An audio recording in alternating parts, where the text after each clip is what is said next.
Reunião bem bom. Nós estamos em reunião com o Fede Câmaras de Venezuela. Nós temos invitação de nós e diferentes outros grêmios não estão presentes também.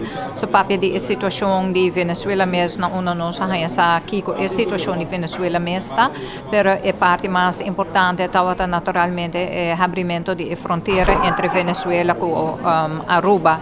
É algo que a Câmara de Comércio já atrás de lá de vários viagens acaba com nós para positivo para abrir a fronteira.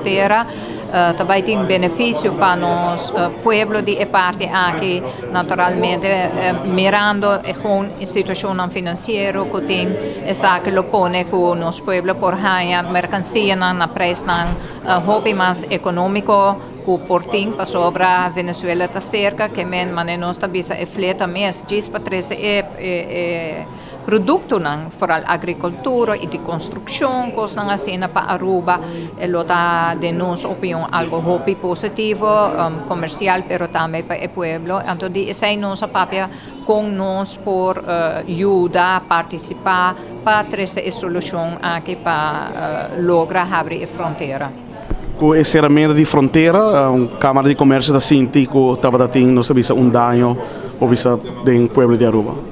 Bom, sempre nós também, ora tem comércio, vooral com um país que nós sempre tem comércio, com comércio que está trabalhando hobby positivo de parte aí, botem que vai dentro do país para que bota guante será. E é motivo que estava tendo no passado, motivo que não existia, mas o Covid também acaba, que nós estamos com a Holanda mesmo, tem contrato mais grande mesmo com a Venezuela, que nós também está fazendo negócio com a Venezuela.